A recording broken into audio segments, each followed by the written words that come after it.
The summer heat clung to my skin like a second layer as I stepped off the bus in Napa Valley, the air thick with the scent of ripening grapes and earth.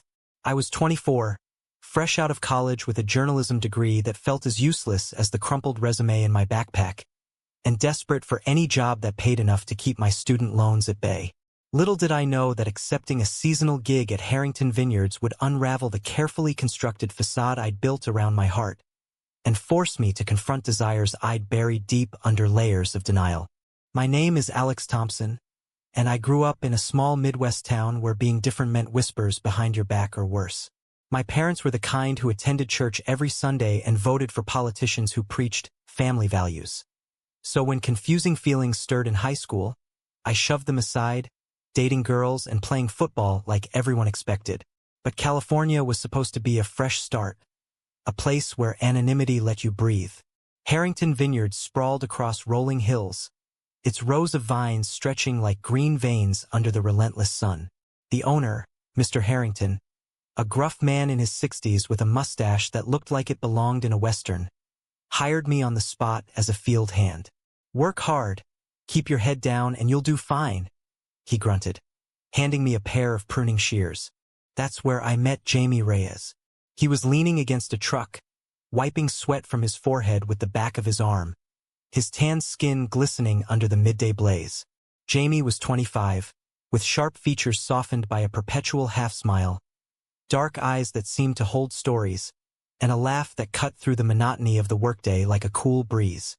He was from Los Angeles, he told me later, the son of Mexican immigrants who'd scraped by in the city before he sought solace in the quieter rhythms of vineyard life. "City noise gets to you after a while," he said with a shrug, his voice carrying a faint accent that made every word feel intentional. We were assigned to the same crew, trimming vines and checking for pests, our conversation starting with small talk about the weather and evolving into shared gripes about the long hours.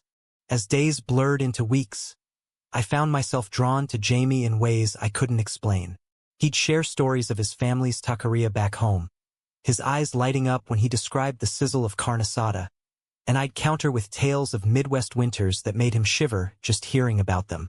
There was an ease between us, a camaraderie that felt deeper than the superficial bonds I'd formed with other guys. But beneath it, a tension simmered, stolen glances when he bent to tie a vine, or the way his hand brushed mine when passing tools. I told myself it was nothing, just the isolation of the vineyard playing tricks on my mind. Yet, at night in the shared bunkhouse, I'd lie awake, staring at the ceiling, my heart racing at the thought of him sleeping just a few feet away. One evening, after a particularly grueling day harvesting Cabernet Sauvignon grapes, the crew gathered around a fire pit behind the main house. Beers were passed around, and someone pulled out a guitar, strumming old folk tunes that echoed across the hills. Jamie sat next to me on a log, our shoulders almost touching. "You ever feel like you're running from something, Alex?" he asked quietly, his gaze fixed on the flames. I hesitated, the question hitting too close. "All the time," I admitted, my voice barely above a whisper. He turned to me then, his eyes searching mine, and in that moment, the world narrowed to just us. The crackle of the fire, the distant hum of crickets, and the unspoken pull that had been building. As the night deepened, the others drifted off, leaving us alone under a canopy of stars that seemed brighter than any I'd seen back home. We walked through the vines, the cool air a relief after the day's heat, talking about dreams we'd shelved. Jamie wanted to open his own winery someday, blending his heritage with California's bounty. I confessed my secret aspiration to write novels, stories that captured the raw edges of life. "What's stopping you?" he pressed, stopping in a clearing where the moonlight bathed the grapes in silver. I shrugged, but he stepped closer, his breath warm against my face. "Maybe it's fear," I murmured, and then, without warning, he leaned in, his lips meeting mine in a kiss that was tentative at first, then deepening with a hunger that mirrored my own buried longings. I pulled back, my mind reeling. "Jamie, I can't." But even as I said it, my body betrayed me, my hands lingering on his arms. He looked at me with a mix of hope and hurt. "Why not? This feels right." I stumbled away, the Vineyard suddenly feeling claustrophobic, my heart pounding with a fear that wasn't just about him. It was about everything I'd lose if I admitted the truth. Back in the bunkhouse, I tossed and turned, the taste of him lingering like forbidden fruit. How could one kiss upend my world? And worse, why did I crave more? The next morning, the Vineyard buzzed with its usual rhythm, but everything had shifted. Jamie avoided my eyes during roll call, and I buried myself in work, clipping vines with mechanical precision. Rumors swirled among the crew. Small-town gossip traveled fast even here. Saw you two last night. One guy, Mike, smirked during lunch, his tone laced with mockery. Getting cozy, huh? I laughed it off, but inside, panic coiled. What if word got back to Mr. Harrington? He was old school, with a cross hanging in his office and opinions on traditional values that he'd voiced during breaks. By afternoon, tension boiled over when Jamie confronted me in a secluded row. Last night meant something, Alex. Don't pretend it didn't. His voice was steady, but his eyes pleaded. I glanced around, paranoia gripping me. It was a mistake. I'm not like that. The words tasted like ash, but they were my shield. Jamie's face hardened. Like what? Gay? Is that the word you're afraid of? He stepped back, hurt etching lines on his features. Fine, but denying it won't make it go away. He walked off, leaving me alone with the vines, their leaves rustling like accusations. That evening, I overheard Mr. Harrington talking to the foreman. Heard some nonsense about two of the boys. We run a clean operation here, no distractions. My stomach dropped. Was this the start of something bigger? I needed this job, but more than that, I needed to figure out who I was before the Vineyard's secrets crushed me. Days turned into a fragile truce between Jamie and me. We'd work side by side, exchanging necessary words about the vines or the weather, but the easy laughter was gone, replaced by a heavy silence that weighed on my chest. I threw myself into the labor, my muscles aching from dawn till dusk, hoping exhaustion would drown out the thoughts that plagued me at night. But every glimpse of Jamie, his strong hands deftly handling the grapes, the way sweat traced paths down his neck, stirred something I couldn't ignore. It wasn't just attraction. It was a recognition of a part of myself I'd long suppressed, bubbling up like fermentation in a barrel. Napa Valley's beauty mocked my inner turmoil. The hills rolled endlessly, dotted with wineries that promised escape in every bottle. But for me, it was a pressure cooker. Social conflicts simmered beneath the surface. The Vineyard employed a mix of locals and migrants, and tensions flared over wages and rights. Jamie was vocal about it, advocating for better conditions during crew meetings, his passion drawing admiration from some and eye rolls from others. We deserve fair pay, he'd argue, his eyes fierce. I admired his courage, envying how he owned his truths while I hid mine. One weekend, the crew was invited to a local festival in town, a harvest celebration with food trucks, live music, and wine tastings. I almost skipped it, but Jamie's casual "You coming?" over breakfast made me nod. The event buzzed with energy, strings of lights twinkling against the evening sky. We wandered separately at first, but fate, or perhaps something else, brought us together at a booth selling artisanal cheeses. Try this, Jamie said, holding out a sample with a tentative smile. Our fingers brushed, sending a jolt through me. As the night wore on, we found a quiet spot on a hillside overlooking the valley, sharing a bottle of Harrington's finest. Conversation flowed easier under the influence, touching on family. Jamie spoke of his parents' sacrifices, crossing the border for a better life, only to face discrimination. They taught me to fight for what I believe in, he said softly. I shared about my own folks, rigid, loving in their way, but blind to anything outside their norms. If they knew about us. I trailed off, the word us hanging heavy. Jamie set down his glass. About what, Alex? A kiss? Or the fact that you're scared because it felt real? His directness pierced me. I wanted to deny it, but the wine loosened my tongue. It's not that simple. My family, my friends, they'd never understand. I'd lose everything. He reached for my hand, his touch grounding. Or gain yourself. We sat in silence, the stars above mirroring the ones from that first night. This time, when he leaned in, I didn't pull away. The kiss was slower, more deliberate, a confession wrapped in tenderness. But reality crashed in the next day. Back at the vineyard, Mike cornered me in the tool shed. "I know about you and Reyes." Disgusting. His words spat like venom, laced with homophobic slurs that made my blood boil. "Keep it to yourself, or I'll make sure Harrington knows." Fear gripped me. Losing the job was one thing, but the shame? I confronted Jamie later, anger misplaced. "This is your fault. You pushed it." He looked stunned. "My fault? For being honest." The argument escalated, voices rising until the foreman intervened. "Sort it out or you're both gone." The conflict rippled outward. Whispers spread among the crew, dividing loyalties. Some supported us quietly, sharing stories of their own hidden lives, while others distanced themselves, fueled by prejudice. Mr. Harrington called a meeting, his face stern. "I won't tolerate drama. This is a business." Though he didn't name us, the implication was clear. Jamie stood tall, but I shrank, my choices tearing me apart. Did I fight for this budding love, or retreat to safety? Nights became sleepless battles. I'd replay our kisses, the warmth contrasting the cold dread of exposure. Jamie tried to bridge the gap, leaving notes in my locker. Simple things like, "Talk to me." But I crumpled them, paralyzed. Then came the turning point. A storm hit the valley, winds howling and rain pounding the vines. We were called out to secure tarps, working through the deluge. Lightning cracked overhead as Jamie and I wrestled a heavy cover. In the chaos, he slipped, twisting his ankle.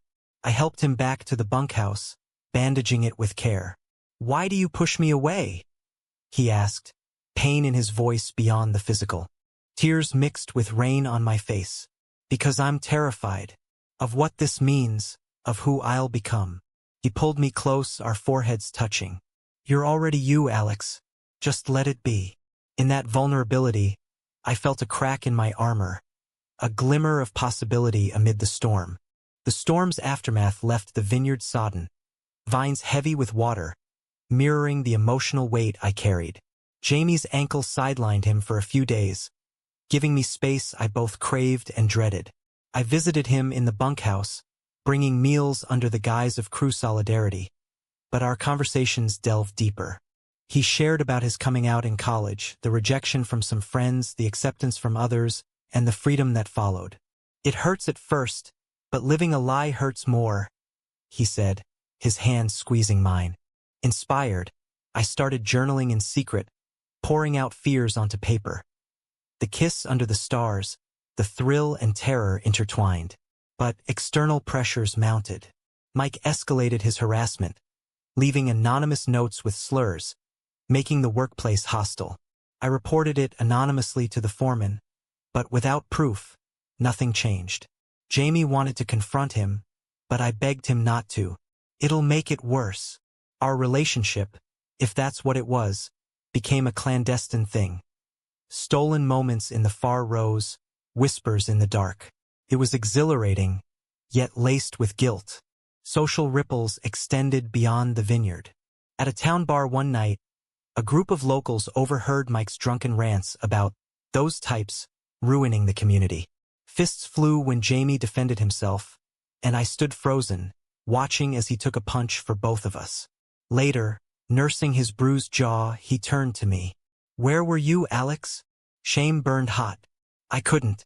"I'm sorry." He forgave me, but the incident sparked debate among the crew. Was tolerance just words or action? Mr. Harrington, sensing unrest, implemented team-building sessions, but they only highlighted divides. During one, a discussion on diversity veered into heated territory. "Live and let live," one migrant worker said, but Mike countered with Bible quotes, his bigotry on full display. Jamie spoke up. "Love isn't a sin." I remained silent, my internal conflict raging. That night, alone with Jamie, I broke. "I want this, but society's not ready. My family's not." He held me. "Then we'll fight together." As harvest peaked, so did our bond. We planned a future tentatively, maybe moving to San Francisco where acceptance was norm. But controversy struck when a local newspaper ran a story on Vineyard labor issues, anonymously quoting workers on discrimination. Fingers pointed at Jamie, seen as the agitator. Mr. Harrington confronted him. Stirring trouble? Jamie stood firm. Just truth. I watched from afar, admiring his resolve, questioning my cowardice. Then, a personal bombshell, my parents called, planning a surprise visit. Panic set in. You have to hide this, I told Jamie, hating myself. He looked betrayed. Hide us? Like we're dirty. The argument was fierce, ending with him storming out. Alone, I realized my choices were eroding what we had. The next day, Mike cornered Jamie, threats escalating to shoves. I intervened finally, pushing Mike away. Enough! Adrenaline surged as fists connected, mine with his jaw. Chaos ensued, the foreman breaking it up. In the fallout, Mr. Harrington fired Mike for instigating, but warned us, no more drama. Relief mixed with fear. I'd chosen Jamie publicly, sort of. Our reconciliation was sweet, a kiss in the rain-washed vines sealing it. But doubts lingered, was this sustainable? With Mike gone, the vineyard exhaled, tensions easing like fog lifting over the hills. Jamie and I grew bolder, sharing lunches openly, our laughter drawing smiles from allies in the crew. Yet, my parents' impending visit loomed like a thundercloud. I confided in Jamie about my upbringing, the Sunday sermons decrying unnatural lifestyles, the family dinners where politics turned toxic. They love me, but conditionally, I admitted. He urged honesty. Give them a chance to know the real you. The day they arrived, the valley shimmered under clear skies. Mom hugged me tightly, Dad clapping my back, their Midwestern accents clashing with the Californian drawl. I introduced Jamie as a friend from work, the words sticking in my throat. Over dinner at a local bistro, conversation flowed, until Dad asked about dating. Any girls catching your eye? I deflected, but Jamie's presence sparked curiosity. You two seem close, Mom noted innocently. Later, walking the vines, Dad pulled me aside. That Reyes boy, he's different, huh? My heart raced. What do you mean? He shrugged. Just saying, watch your associations. The casual prejudice stung, confirming my fears. That night, Jamie pressed. Tell them. But I couldn't, not yet. The visit ended amicably, but their departure left me hollow. I love you, Jamie said after, pulling me into an embrace. For the first time, I said it back, the words liberating. Harvest wrapped with a celebration. Bonfires, music, toasts to a bountiful yield. Under the stars again, Jamie and I danced subtly, our bodies sinking in rhythm. But controversy brewed anew. A petition circulated for better worker rights, Jamie at the forefront. Mr. Harrington resisted, citing costs, leading to a standoff. This could change everything, Jamie said excitedly. I supported him privately, but publicly hedged, fearing backlash. Then, the climax. During a heated meeting, Harrington accused Jamie of disloyalty. If you don't like it, leave. Jamie quit on the spot, his eyes meeting mine in silent plea. I froze again, watching him walk away. Regret hit like a wave. That night, I found him packing. Don't go. Tears streamed. I can't stay if you're not all in. My choice crystallized. I quit too, chasing him into the night. We drove south toward LA, the road stretching like possibility. But doubts crept. Was I ready for this life? Family calls went unanswered, society's judgments echoing. In Los Angeles, Jamie's family welcomed me warily at first, their small home filled with the aroma of home-cooked meals and lively chatter. His parents, warm and resilient, shared stories of their struggles, making my own seem surmountable. Love is love, his mother said simply, hugging us both. It was a balm, but my unresolved issues festered. I found freelance writing gigs, penning articles on vineyard life, while Jamie worked at a taqueria, saving for his dream winery. Conflicts arose in the city too. Protests for LGBTQ rights clashed with counter-demonstrations, mirroring my internal war. One evening, at a Pride event, Jamie held my hand publicly. I tensed, scanning for judgment, but amid the crowd's vibrancy, I relaxed, a step toward acceptance. Yet calls from home haunted me.